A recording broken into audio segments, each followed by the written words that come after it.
Welcome, everybody. This is session 3 of the Anything But Ordinary Bible Study. It's not an anything but ordinary Bible study. It's a Bible study about anything but ordinary in the Hebrew Bible stories. Let's just clarify that. We're not making grandiose claims. Rebecca, Esau, Jacob. Oh, and yes, Isaac's in the story too. We're going to start with Elizabeth posing a question for you to ponder.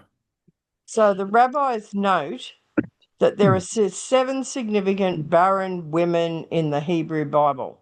So this is a bit of a quick quiz. Can you name who they are? No. No. Okay. What? None of them? Yes. Well, one's in this story until she bears children. Only if we read John's blog. Well, there's Sarah. There was Sarah. Sarah and Sarah. Yep. Rebecca. Rebecca. Yeah. Rachel Yes. And Leah. Oh, yes, Leah's in here, but I'm Yes. wondering about that because she seemed to have children without too much trouble at all. But Yes, anyway. yeah. Well, this is according to the rabbis. You know how Well, they're reliable wrong. they are. I don't think Leah had about 7 kids. I don't think she's barren. Anyway, next. Mitchell. Who else? Michal. Michal. Mikhail. Nicole. She was actually. She never had children. So yes. Hannah was. Yep. There's another one. There's 2 more. Yeah. It was Manoah. Yeah. Manoah's wife. Oh, Bill's probably reading his secret note somewhere. Yes, it was Manoah's wife in Judges. That's Samson's mother. And what's the last one? It's a bit of a trick question, this one, actually, the last answer. John says it's Zion. John does say it's Zion in Isaiah 54:1. Second Isaiah characterizes Zion as a barren woman. Sing, O barren one who did not bear, burst into song and shout, you who have not been in labor, for the children of the desolate woman will be more than the children of her that is married, says the Lord. That's what Isaiah 54 said. That's pointing to the return from exile, we assume. But it's a bit of an analogy. I'm not sure, again, I agree with the rabbis that it counts as a barren woman.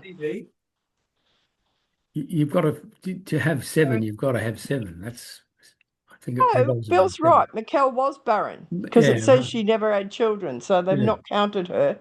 These are barren women who went on to have children. And the 7 comes from the way some of the rabbis read 1 Samuel 2:5, which probably in your version says the barren has borne 7, but some of the rabbis read it as on 7 occasions has the barren woman born. So if and the Bible there's a lot of women who consider themselves and their families consider them barren, who eventually do end up having children. Yes, well, and it's very common today. I mean, that's when they go in and have all the genetic exercises they go through in order to conceive. Yeah, that's right. And it's interesting that the ones out of these 7 significant barren women that ended up having children all prayed to God that he would grant them children. All right. They did, but I probably want to say there was an awful lot of barren women praying to God back in these days that never had children. So I don't think we can assume from these stories that God is necessarily going around healing barren women and allowing them to have children. I don't think that at all. I mean, there's lots of things that we pray for that aren't granted. But to me, there's a recognition that it's through the generosity of God that you have children, that it's a blessing from God. Well, it is in the ancient times. But even today, I think. Depends, that's a good question. I think it does depend, because do people view barrenness in the same way as they used to? No. I think it depends on your drive to have children. I mean, there are a lot of people today who accept the fact that They don't want to have children, and they don't want, some of them who are quite strong on their idea that they don't want to bring children into this world because this world is crap. But so I think we're a lot more tolerant of people's choices, whether to have children or not. But I think the people who desperately want children and are not getting children, they themselves feel a stigma. Well, it's a bit of a slur, isn't it? When like Yeah. Julia Gillard was accused of being Yeah. barren. Aaron. Yeah. And there's somebody else, I can't think who, in politics. Bob Carr's wife, I think it was. Helena Carr, yeah. Mm. I thought somebody in federal politics more recently. Anyway, but it's a pejorative. Judy Bishop. Some people. Mm. Yeah, Julie Bishop. Yeah. Yeah. Mm. It's one of Yeah, the it things- was I used. think there is a stigma, but much less so, because I know that during my first few years of marriage, people would always sort of like any news. So, But they and didn't ask your husband that. no, they did not. No, strangely Yeah. enough.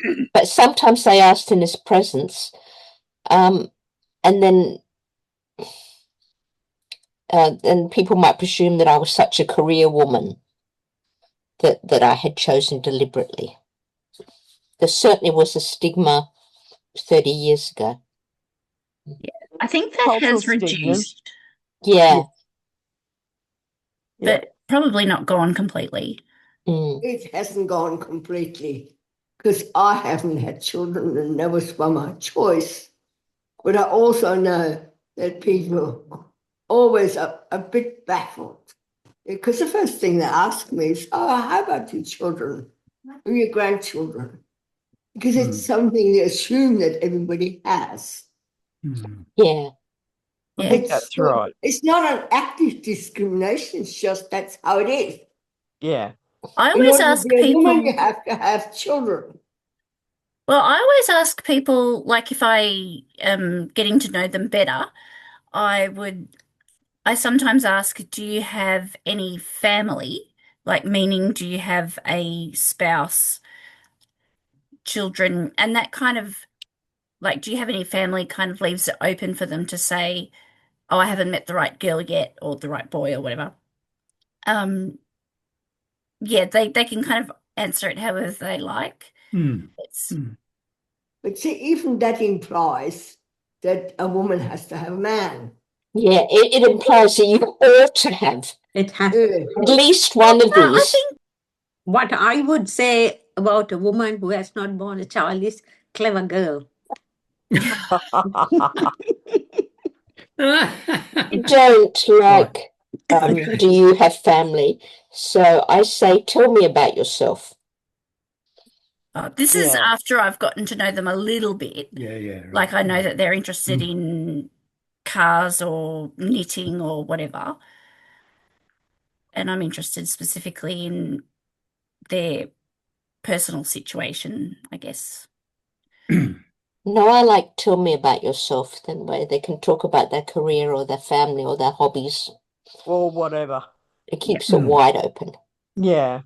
Yes, it can be a touchy subject for some people.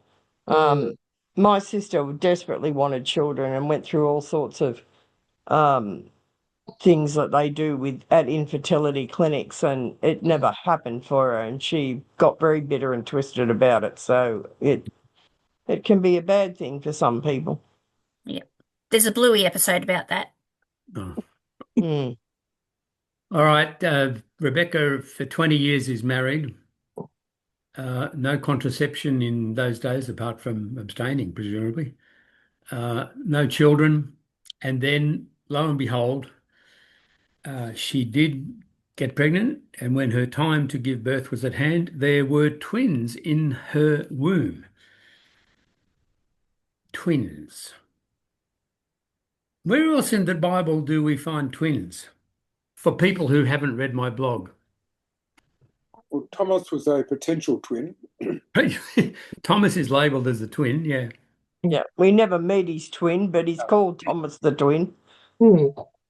And the Gospel of Thomas is famous for having for reporting many sayings of Jesus that are what we might call double layered, like they have two meanings, like an inner and an outer meaning. So his meaning and his twin's meaning, if you like, allegorically.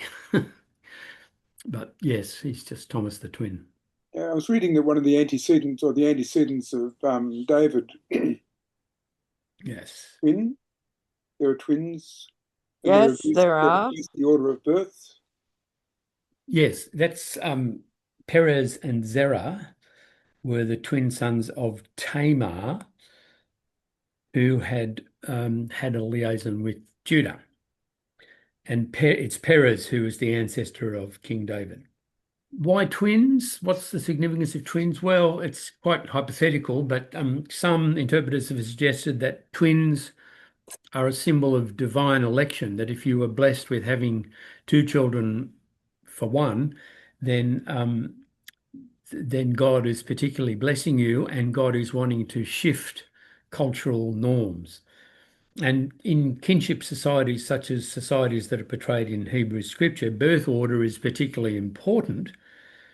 And as we will see, the subversion of the traditional order may well be the way that God intervenes or interrupts into events. So we'll come to that in due course. Met two couples that had triplets, and I'm not sure that they saw that as a blessing. No. They might have in ancient times, but perhaps not now. No. Well, my colleague in Canberra as Presbytery minister, he and his wife had triplets when he was a student at the theological college. Talk about timing.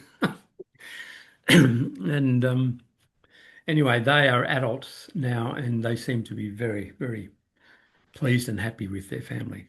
Yeah. Well, one of the couples was Jewish, and it met because when the three children started school, the school had to provide scripture classes for them because there was now a group of Jewish children. Yes. Names. Names are important in all biblical stories. And we've given an explanation in the notes about the meanings of the names of Jacob and Esau. Jacob is given his name as hairy or rough. Esau. I'm sorry. Jacob is given his name as he who supplants, or he who grabs by the heel, or because of the trick that he will perform. That explains his role in the story that is unfolding, because he tricks his brother Esau to sell his birthright to him. Esau was the firstborn just because Jacob was holding onto his heel as he was born and came out straight after him, according to the story. And so Esau should have inherited from Isaac, but Jacob, the supplanter, supplants him. And in subsequent passages that the lectionary skips over, but you can read it in chapter 27 of Genesis, Jacob actually deceives his father to receive the blessing. Who is it that calls their child one who supplants at the moment of birth? How can we take this as like a serious naming by Rebecca and Isaac of this child, he who supplants, or the one who grabs the heel? The suggestion that makes sense to me is that the names that we have in the narrative given at the moment of birth are actually retrojections into the story. The names are prefiguring the events as they later transpired. And this is the case in many stories, many biblical stories, and in fact, many other stories, that the stories in the book of Genesis really are what scholars call etiological narratives. They are etiologies. They are narratives. They are narratives that are told to explain how things are as they are now. But they are telling a story which is set back in the distant past, which is intended to describe and explain the present time. The Oxford Encyclopedia of Classics gives us a nice, succinct definition. The focus is on the present experiences and realities, for such explanations elucidate something known in the contemporary world by reference to an event in the mythical past. So that's just putting into nice academic terminology what I've been attempting to say to you. So, for instance, the ancient Greek story of Persephone. Persephone descends into the underworld each winter and then later on comes back to Earth. It's a story that explains the annual cycle of the seasons, the winter descent into the underworld, followed by the return to Earth on spring and the flourishing of summer. The ancient Roman story of Romulus and Remus tells of the founding of Rome, but in the telling of it, it also establishes the idea of Roman superiority, which is probably part of the force that was driving the Roman Empire in its greatest period many centuries later. Or a modern example that I found by interrogating AI on the internet, as you do these days, is that the story is told that Apple began in the garage of Steve Jobs, where the first computer was built and tested. And this story is intended to portray Apple as a modern miracle, a company that began with very humble backyard origins and has grown into this great megalith that it is today. But one of the other founders of Apple, Steve Wozniak, says the story is only partially true because they actually thought and planned and worked on ideas elsewhere, not in the garage, but the garage was actually the place where they collected the parts and assembled the first batch of orders, which were sent out to the very earliest customers. So it's kind of partly true, but the real point of the story is that the actual historical reality. The real point of the story is to beef up how we see Apple, and the mythology lives on. So the question then for us to ponder in relation to Rebecca and Isaac, Jacob and Esau is, what do you think the names allocated to Jacob and Esau have to say to later generations of Israelites? Why was this story an etiology that explains some later reality by telling about these events in the past? Why might these names have been important for the people of Israel?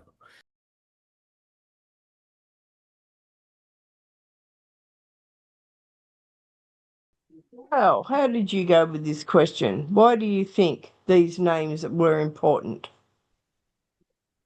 Well, can I admit to distracting our group with a separate question? Which No, I don't believe it. I was thinking how last week we were talking about how Isaac was essentially a mummy's boy, brought up in the tent of his mother. Yeah. Yet he prefers the outdoorsy sort of son rather than the son in a similar mold to himself. Right. And Jacob is just like who he's like Isaac. That's my point. So why does he prefer the son who, is it just about he likes game meat? Surely there's more to it than that. I would have thought it because they share the same interests. Isaac was a mummy's boy too. They do not share the same No, interests. He that's hung my around his point. mother's tent. Yeah. I don't think we should call them mummy's boys. I think it's but derogatory. So.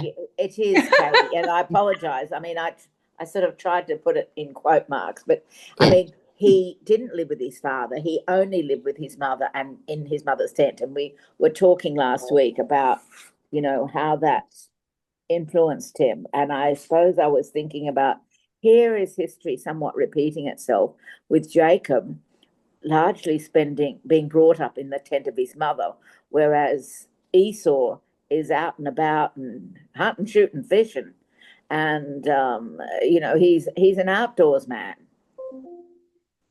Maybe Isaac. Why does the father, who has grown up in an environment of quietude essentially and somewhat isolated, why does he prefer the son who's completely the antithesis?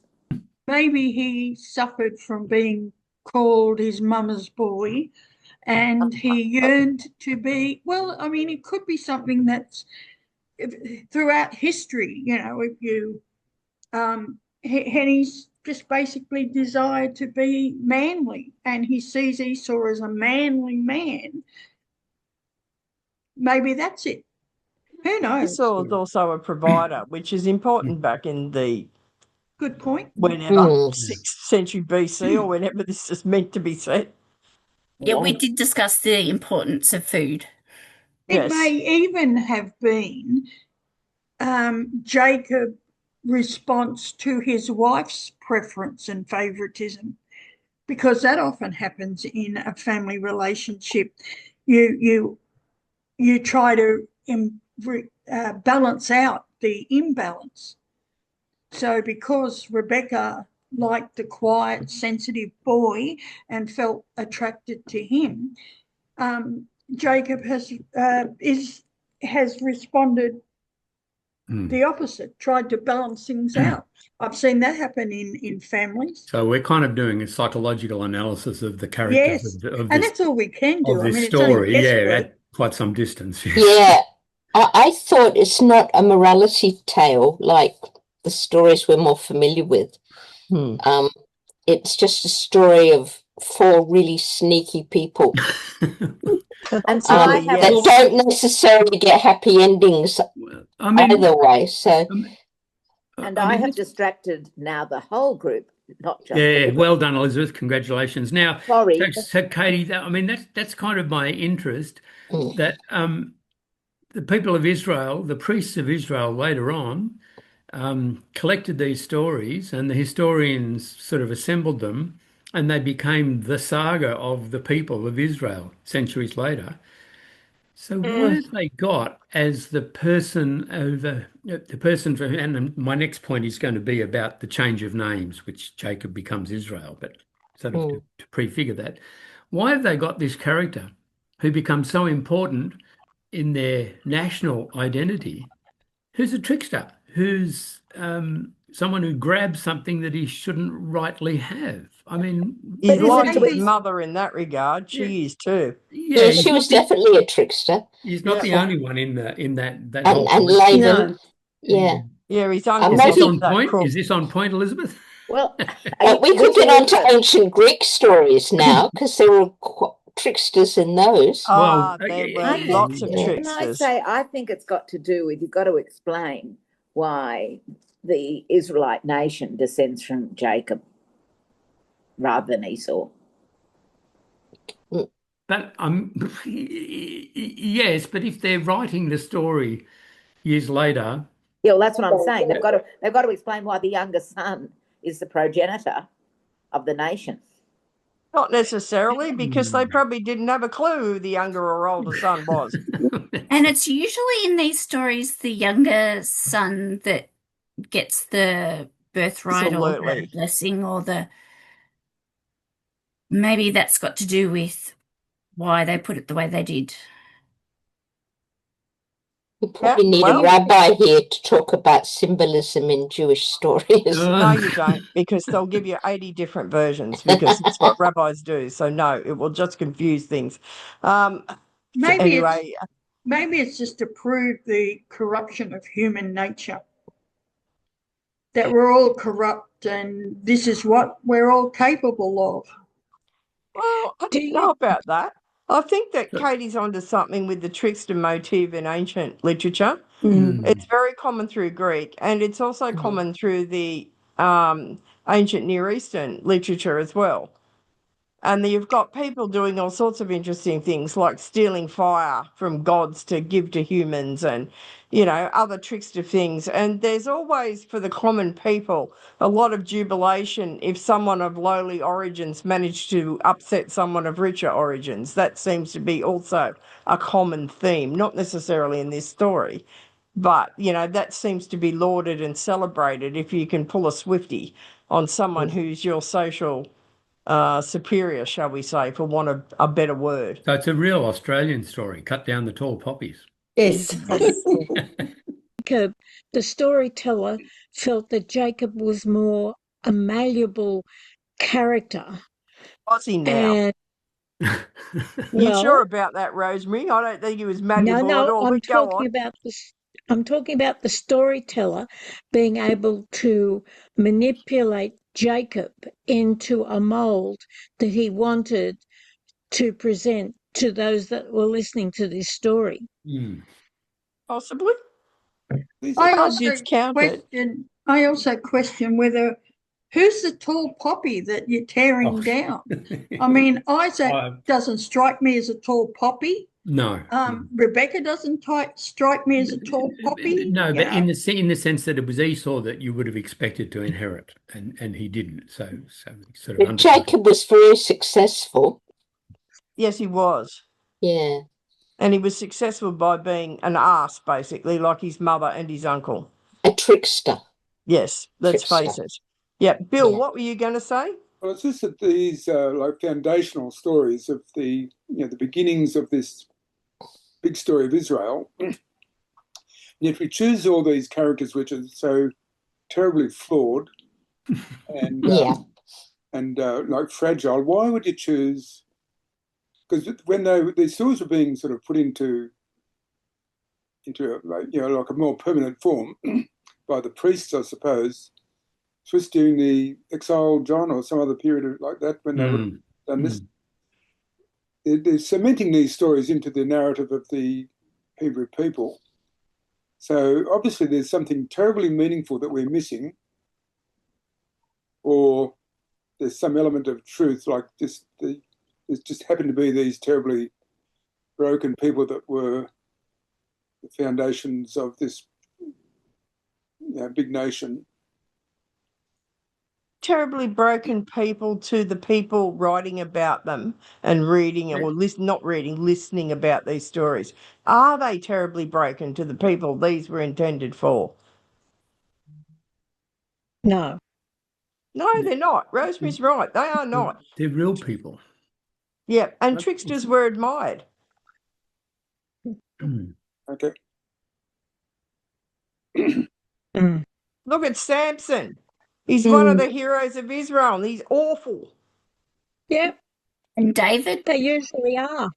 Yep, David was pretty awful as well. But yes, these folk are admired. And Judith? So they didn't pretty up the stories at all. No, they didn't pretty them up.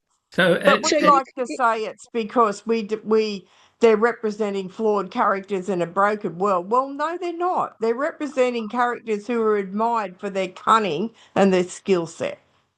In a way, we don't admire such behaviour, but it was admired back in these days. Yeah, but we've got it in this day and age. We have it on our TV screens every day in the form of Trump. He is another Jacob. Yeah. He might be, but we're not admiring him. An aggravated example. Not nowadays. No, we're not admiring Jacob either. Some I are. know we don't. But my he was point then. is, He was a very ancients did. successful man. Exactly. And he made peace with his family at the end. I think that we're looking through the wrong lens. We can't look through the lens of where there's a moral to every story, because there obviously wasn't a moral there. No. Except that God would take care of you. Well, maybe. Well, God doesn't take care of everyone, so let's not spread that too thick. Okay, Jacob. He took good care of Jacob, sir. One way of answering Bill's question, and I'm running a great risk here of causing an argument that'll go all night now, is that you could say, one could say, not me, but one could say that the story is a demonstration of God's grace, because God can use even a terrible character. I knew she'd roll her eyes and she'll start now. Now, it is not a demonstration of God's grace at all. You could sorry. say it. It's just not. You can say it, John, but you're I'm wrong. not saying it. You could say it. Yeah. I mean, it's a bit of a conundrum, really. Not really. If you look at it through a sort of, 5th century BCE lens, where this sort of behaviour was admired. That's what we're not doing. We're looking at it through the 21st and 20th century lenses that we've all got. And it's always a mistake to do that. The Old Testament are not people like us dressed in funny clothes. like most of the congregations, well, I'll accept Tuggeranong out of that. Most of the congregations I had think. Because lots of people think that, and it's an unconscious thing. They're not deliberately thinking that, but they're thinking that the people judged like them and saw like them and had faith like them and carried the same notions of doctrines like them. And it wasn't right. This is an exotic Oriental culture with very different measures against what is good and what is bad for society. All right, I think we should press on. We've got some other big issues to talk about. Just to note that there is a later change of name for both men, and in fact, in the passage that we've read, Esau gets labelled as Edom, which means red, and that name, Edom, becomes the name of the nation to the south of Israel. Edom was a constant enemy of Israel in battle throughout the period of the prophets and kings. And Jacob is changed to a name that would become still more famous because he becomes Israel. And that's a name that lives on into the modern world as the name of the nation of the people who see themselves as the chosen ones. And we'll read in chapter 32 of Genesis about how that name change, and come back to that in a few weeks. Another etiological narrative when the name that is given to Jacob, the new name Israel, means the one who strives with God, which is what's that story is happening. So that's interesting to think about Israel as striving with God. But let's come now to one of the other key characters in the story, and that is Rebecca. Rebecca, yeah. Just before we get on to Rebecca, I want to point out the fact you've got Israel and Edom constantly at battle with one another might be an answer to your question about why the names of the twins are what they are and why one is superior to the other in terms of which nations they found. So think about that. I think you're right. And of course, it's descendants of Jacob that are telling and then writing this story. Yeah, it's not a morality story. It's a creation / origin story. Yes, absolutely it is. But, we've been a bit sneaky. Anyway, we're getting on to Rebecca, who's also sneaky. And we have a story about her. She's been barren. It's interesting because it is the husband that prays for children, not Rebecca. So that's a bit different. When I pointed out to you last week, Rebecca carried actions and verbs that normally belong to men. And it was contrasted quite strongly with her husband, who is very passive, which normally belongs to women. And that husband is the one who actually prays for his wife to conceive. It's not her herself, which is a little different from what we've got in other Old Testament stories. And you can see here what I said about two nations that are going to be divided and struggle against one another. It is a story that explains something about this ongoing war that Israel has with Edom.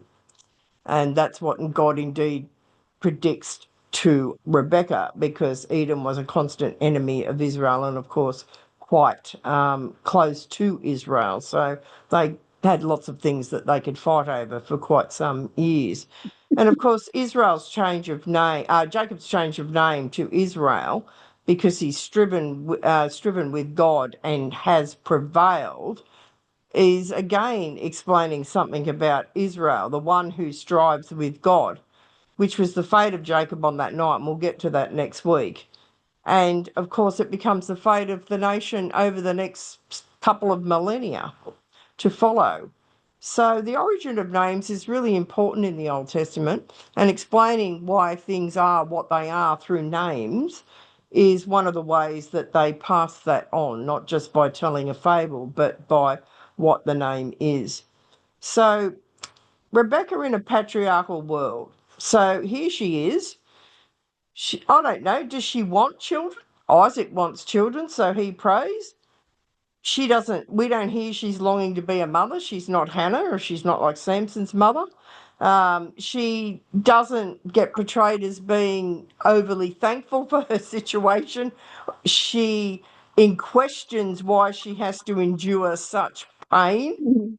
So this might be a good reminder of why not all pregnancies are happy or welcome events, and Rebecca might have been quite happy to stay childless, an unusual stance for a woman of her time. She was jealous of Leah. Well, So she was. But Rachel had not borne Jacob any children, and so she became jealous of her sister, and she said to Jacob, "Give me children or I will die." Except we're talking about Rebecca. Rebecca, not Rachel. Sorry. Not Rachel. Just pretend I didn't say that. Wrong matriarch. Yeah.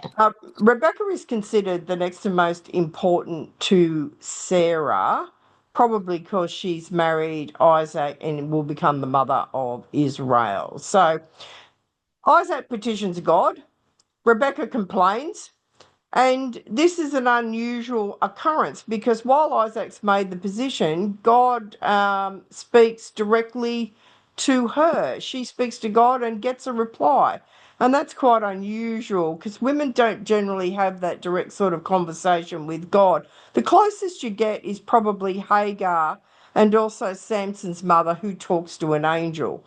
So at least a divine intermediary comes down and has a conversation with her and then has to appear to her boneheaded husband who can't quite get it. We all know where Samson got his brains from. It wasn't his mother.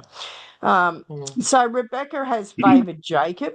She's worked it so she is part of the whole subterfuge in fooling Isaac, who remains passive to the end. He's got to have his hand lifted and put on the so-called hairy hand of Esau that she's put some fur on the back of Jacob's hand and helps him feel that. So she's active to the end in her wily ways. But he becomes the heir to the ancestral lineage, which means he becomes the progenitor of all Israel, all orchestrated by Rebecca, who supports her favoritism with all this trickery. So she achieves a purpose and she controls the family destiny. Again, most unusual for a woman in the Old Testament. So we're going to think about a bit more. Thinking about the more prominent role of Rebecca compared to other women, even Sarah, and remembering the ancient world was a very strongly patriarchal one, what do you think it means? Why was this story included in the ancient saga of Israel? Oh, I think she was very dominant. Well, she was, but And you know, she was virtually the strong one in the couple, because Isaac was very passive and she had to run the roost. She was happy to rule the roost. Well, what I want you to do in your breakout groups is have a think, is there any other dominant women like her? I can actually think of two off the top of my head and what happens to both of them. And what is the normal kind of portrayal? So you're going to talk about that. I'll give you a bit more extra time this time in your rooms because I think that's a trickier question we're looking at here, and see how you go with it.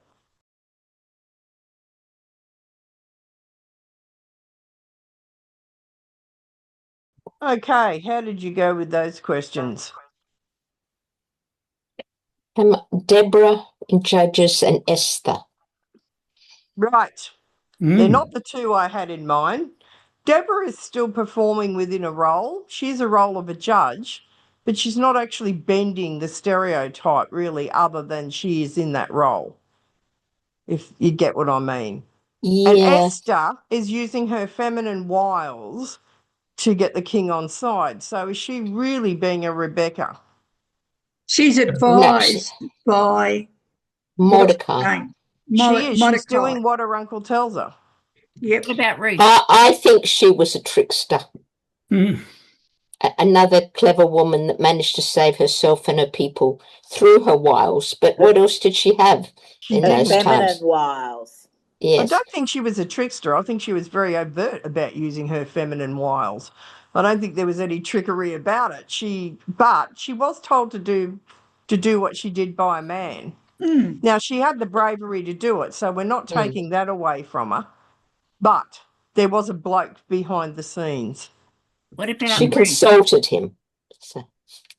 I think he told her what to do because she said, if I do this, I'll die. And he said, if you don't do it, you're going to die anyway. So, you know, That's a reasonable argument. Yeah. Yes. That's right.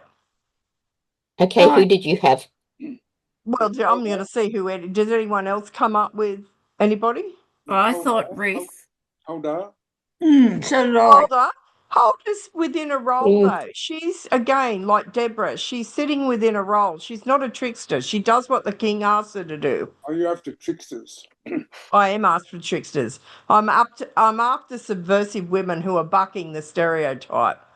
But Deborah had a military role. No, she didn't. Well, she kind of did. She was a judge. She only takes on the military role because Barak says he won't go to battle without her. And she says, "Oh, all right, I'll come with you, but you will not get the victory. It'll be delivered into a woman's hand." And that was Jael, who put the tent peg through the head of the enemy king. Are we just talking the Old Testament or also the New Testament? No, we're talking the old here. Right. I mean, I just think like that throughout the Old Testament, there's hints of the fact that God came to save the Gentiles as well as the Jews. And one hint, it's in Isaiah. I think that women are included because they are hints that in fact women can achieve a great deal. So that it's almost like laying the foundation for when Christ elevates women. There's no two ways about that, I think. Not sure Christ would have been admiring necessarily any of his entourage who acted like Rebecca. Not sure about that. I probably agree with you, but he would also disagree with a society that made it necessary for her to succeed through trickery. There's two other there's what I'm looking for is I said to you last week that Rebecca has got the active masculine traits and Isaac doesn't. Now, I can think of two other cases where a husband or a brother had the more passive traits and the female had the masculine, very active ones. Bill has named one tonight in another context, and he's the only one who named her. And that was in the context of barren women, Bill. See if you can pull her back out of your cortex. Manoah's wife, was it? No, it wasn't Manoah's wife. Who was the other one you mentioned? The rabbis don't mention her. There's your hint. You're not talking about Tamar, are you? No, I'm not talking about Tamar, though she could fit that category. She's certainly someone who bucked, but she still used the law, though she tricked Judah within that. Now, it was Michal. Michal has very masculine qualities. It's she who makes the rope. It's she who lowers David out the window. Yeah. Well, I was thinking about Rahab. She's certainly an interesting woman, but she's not a Jew. No, but she basically is, well, I mean, she's one of the few women who are mentioned in the genealogy of Jesus. But my point is that she isn't a Jew, but I mean, she basically saves the Jews. Well, she does. Yeah. And she's honoured in the story. I mean, she is honoured in the story. I don't think a woman has to have masculine qualities to be a leader. No, I'm not talking about being a leader. I'm talking about being a trickster, or talking about. I'm looking through the lens of the cultural milieu that this was written. And if you give a female masculine qualities, I can see it waving, Elizabeth, it can wait. If you give a female masculine qualities, then you're saying something in this ancient culture. Oh, you have to tell us. Oh, what are you saying? If every other female is passive and praying to be pregnant, and this one isn't, and whinging about it, and then, tricking her husband into having a favourite, what is it saying? It's okay not to want that. It's the way you have to operate as a woman in a patriarchal society. Oh, necessarily. It's certainly the way this woman operates. It's certainly the way Michal operates. Now, Michal has consequences for it. She's cursed by her father that she'll be barren for the rest of her days. And certainly her and David have a very large falling out over his new dance with the covenant, the Ark of the Covenant coming in.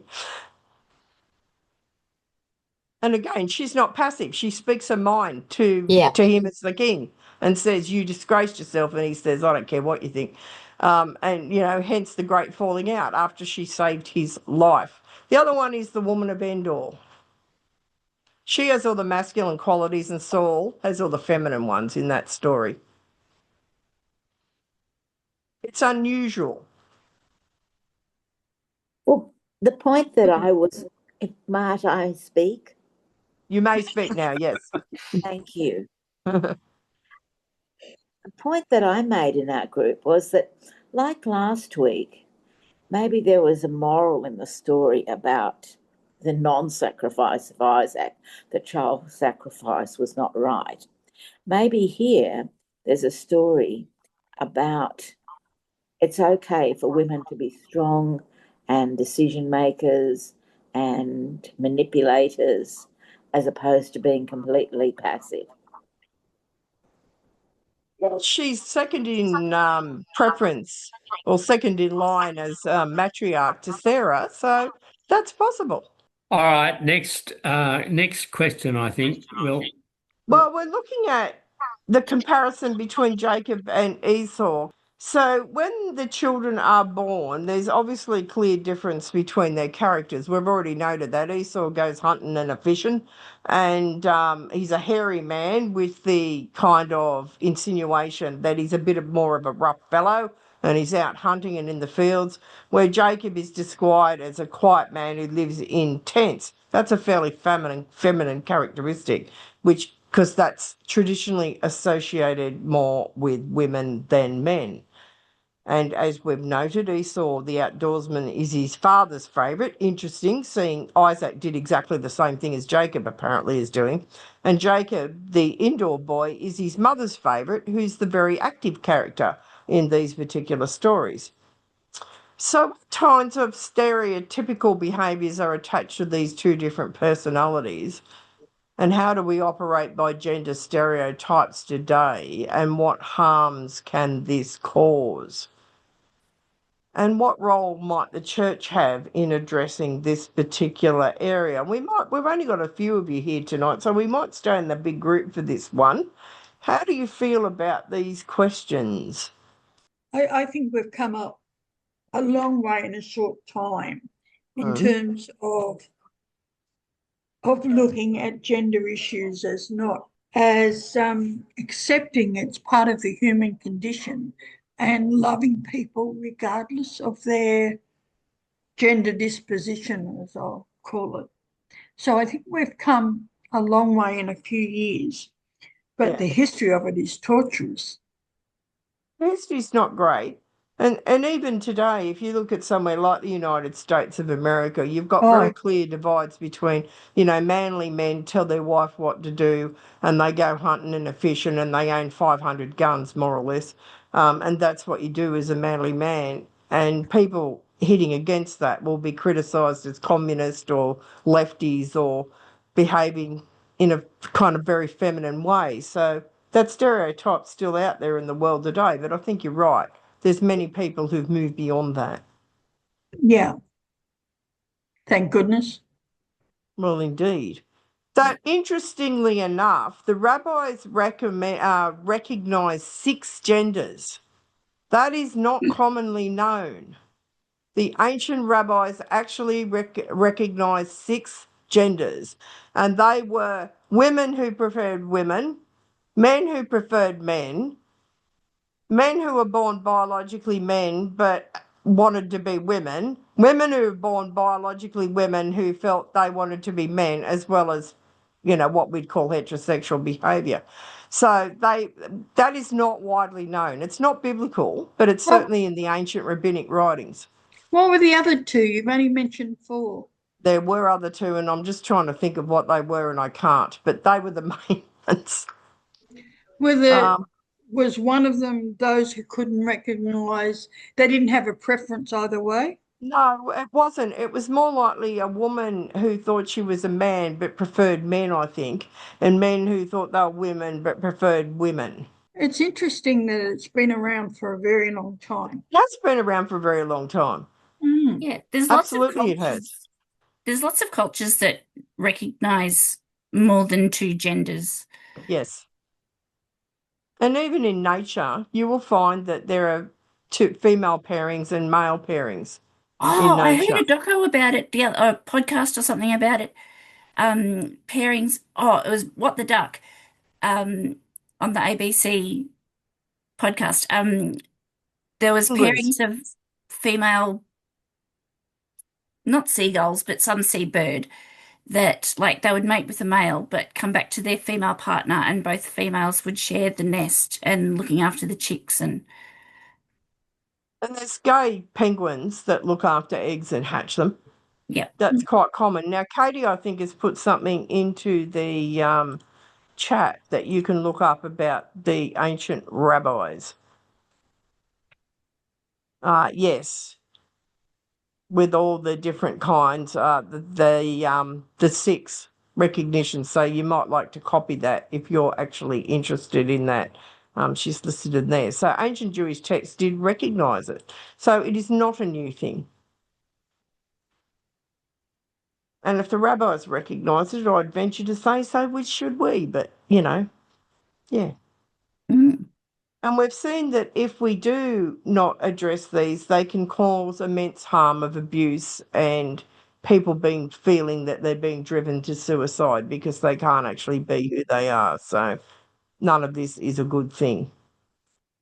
Oh, we did ask you to think of the church. Do you think our church is a sort of hunting and a shooting versus, let's hang around the tents and read?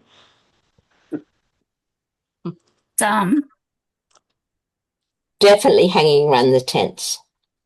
A lot of them hang around the tents, I think.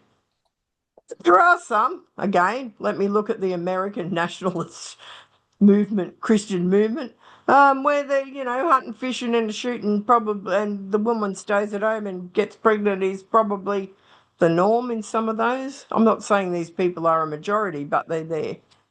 It's interesting that, like in the last or in the current American presidency, some of the women who are sort of leaders, like they were, like Christy Noem, I think she was the Homeland Secretary or something. Yeah, She was she's like the Attorney General over there, I think. No, she wasn't Attorney General, but General. she was one. She was out there, like she loved to have pictures of her on horseback with guns and out shooting and hunting and killing things. Yes, she did. And there's a few of them have got that sort of character, we'd call it character, or wanting to portray themselves as such a person. Yeah. Which is contrary to the norm of the good housewife in an apron looking after the men. I think it's almost like wanting to be one of the men, isn't it? Yeah. I think it's hard sometimes to shake off the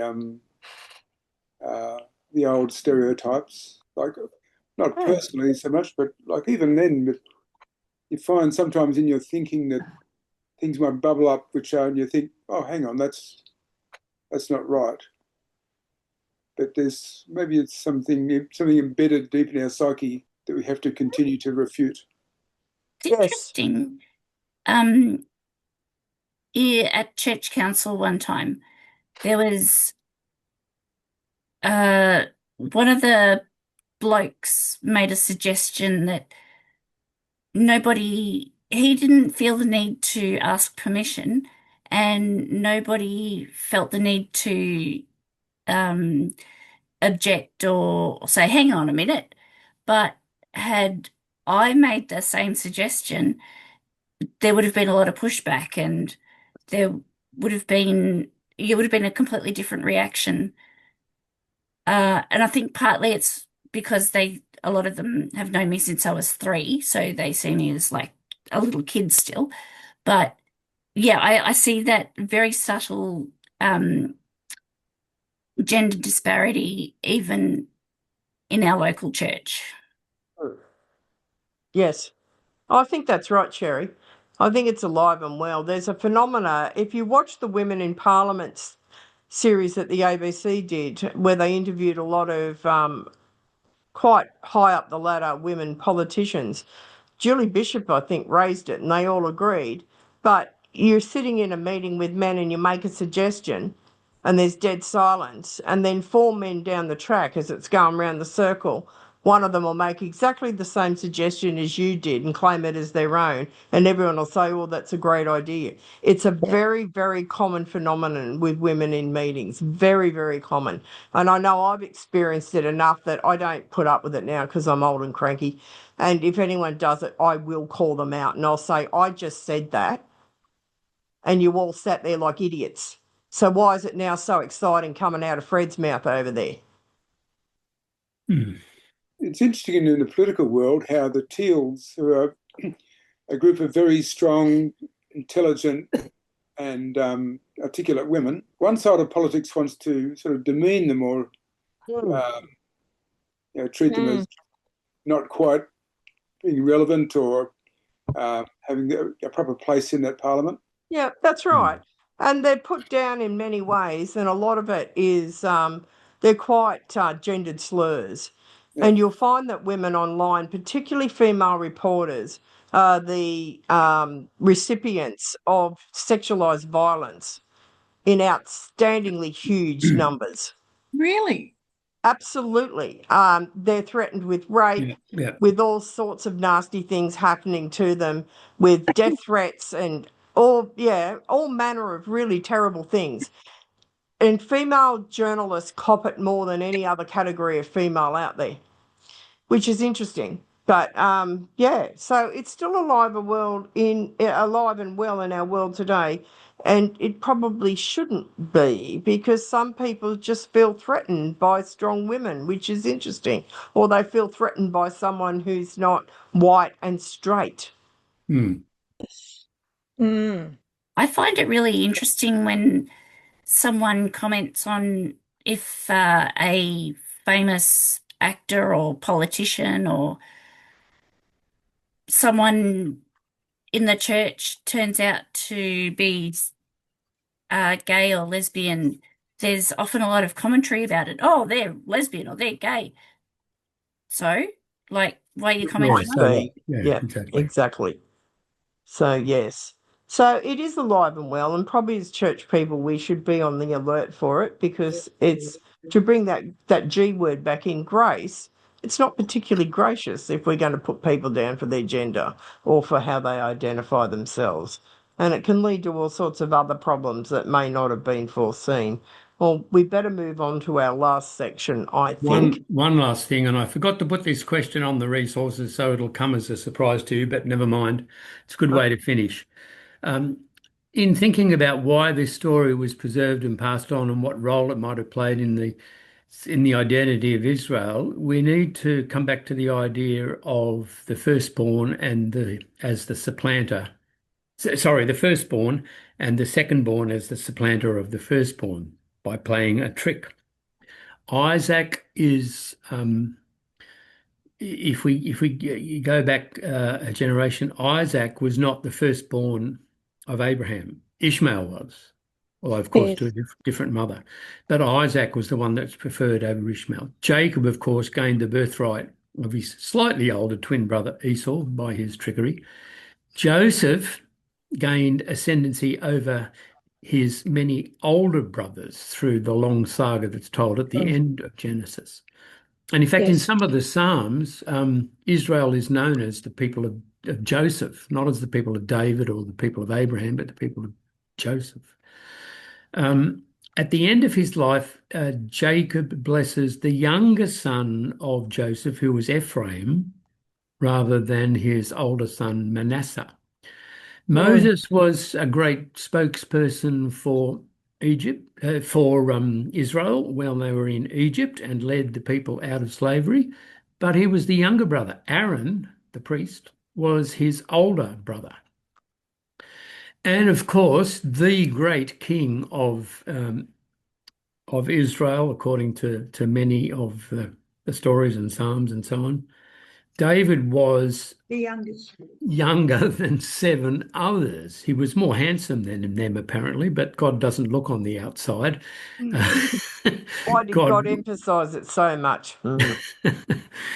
Yeah. So David receives the blessing from the prophet Samuel to be anointed and king. So in each case, it's a younger of 2 or younger of many that's preferred. Forgotten Solomon. Sorry? Solomon was the youngest son of David, and he becomes king after Oh, David. okay. Yeah, Solomon, because David had 18 children, 18 sons That's in right. all. We don't know how many daughters he had. He had so many wives. Esau gives his name to the Edomites. The Edomites live to the south of Israel, and they are fighting Israel constantly. The prophet Isaiah says God will punish Edom by sending men from Ephraim and Judah, 2 of the tribes of Israel, to put forth their hand against Edom and Moab, to make a great slaughter in the land of Edom. Jeremiah prophesies likewise, Edom is amongst those whom God disdained. The days are coming, says the Lord, when I will attend to all those who are circumcised only in the foreskin, and Egypt, Judah, the Ammonites, Moab, and all those with shaved temples who live in the desert will be punished. Don't shave your temples and live in the desert, obviously, is the moral of the story. These nations, Egypt, Judah, the Ammonites, Moab, and so on, are among the nations who will be made to drink from the cup of God's wrath, as Jeremiah says in chapter 25, to make them a desolation and a waste. So the prophets reinforce the doom that is coming on the descendants of the elder child. But it's the people of Israel, the descendants of Jacob, who for all their waywardness, who for all their sinfulness, still they adhere, they have committed to the covenant, and God keeps God's word in the covenant, and so God returns to them, forgives them again and again. So our question for pondering, we've got a little bit of time to talk about it, is this one. How do we cope with this portrayal of God interrupting things, subverting the order of things, as we have seen in this story and is expressed elsewhere in the Hebrew Bible, and indeed it comes in the New Testament? And perhaps quite pointedly for us, what does this mean for a church that seems to love tradition and custom so much? One of the cats wants to answer the question, is that right? Yeah, he's a bit noisy. He thinks he needs to be fed, actually, but anyway. So God interrupts and subverts the order of things. And you can think of various places in the New Testament where first shall become last and the last shall be first, etc.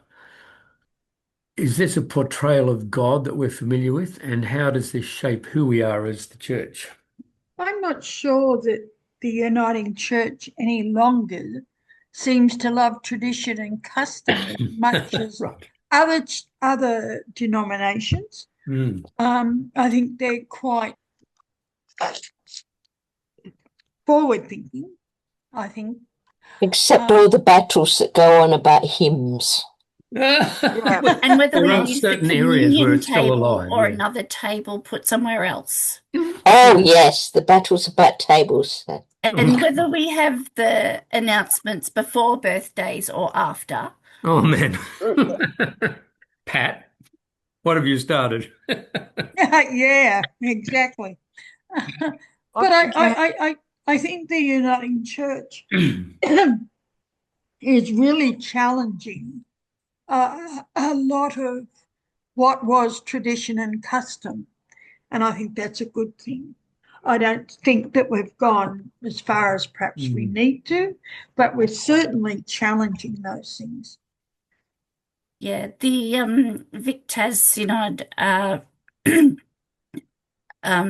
really looking forward, like they're focused on intergenerational ministry and doing church differently, which is something that I get on my soapbox about. So I'll just step down now. Mm-hmm. It doesn't mean that congregations have followed in line. No, I mean, in many ways, there's a great disjuncture between what Assembly, Synod, and even presbyteries say and try to do, and what happens in local churches. I mean, there are good stories to be told about local churches that have changed and progressed and developed, and many of you belong to such congregations. But there are also places where, yeah, what we've mentioned still is the case. Yeah. And I think probably and sadly, those churches that are holding on to tradition and custom are fading very quickly, unfortunately. I think it's something we need to be reminded of all the time, that that the gospel is subversive, and it calls us to turn things upside down, the way we would normally think of things, and about how relationships are different. And maybe we're in a good position, but maybe not. Today I was listening to, I was doing a training course for the Safe Church, and I was sort of, because of the timing, I've got to do it through the Baptist Church. And they had a series of speakers giving different sort of talks on different subjects, and each one was a male. Yeah. Yeah. Eventually they had one woman, but she wasn't a reverend. The others were reverends. And I thought, I just can't see that happening in the Uniting Church, that we would consciously put up 7 men in a row and say, these are the people who are going to lead a discussion on this subject. Yes. Yeah. Yeah. I feel think very that's fortunate right. to have been taught by the Reverend Dr. Robin Whittaker and the Reverend Dr. Sally Douglas. There's so many inspirational women at Pilgrim, the theological college, that I've just, it's really awesome. Monica, wait till you do courses with Monica. Oh, I haven't yet. That's probably next year. Blow your mind. Yeah. I listened to By the Well when they were doing it. And Yeah, right. Monica's always interesting. Yeah, she is. Any other comments that people want to make?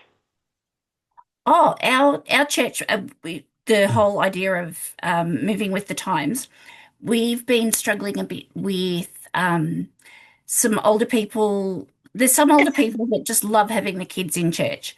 There's also some older people that don't understand why the kids don't sit down, be quiet, and do as they're told for 45 minutes. Yeah, as they probably did back in their day when they were children or had children. Yep, Children should be seen and not heard. Something like that. Yeah. Yep. And Whereas it is still a thing. Yeah, it's a bit of a paradigm shift for some people that's taking a bit of time to help them through. Yeah, Elizabeth? Yeah, I was just thinking about this recent issue in the Catholic Church about these bishops ordaining their own, who want to stick to tradition and pre-Vatican II, and is it just the nature of humanity to some people just want to have tradition, just like trad wives, that sort of tradition today. Some people, and a bit like Pauline Hanson, some people are more comfortable, sort of with the past. I hate, I don't know if it's still on, Australia All Over on a Sunday morning, because it always seems to me to be talking to an Australia of the past. And Australia, it's all over. Part of the issue, of course, with these groups that you're referring to is that it's not just the past they're hankering for. It's because the past was a particular kind of thing. It was white. It was racist. It was about who had the power and who dominated who. And they yearn not just for a tradition, but a power structure. Yeah. Get your nose out of that. Sorry, I wasn't talking to any of you. The cat's trying to drink my water.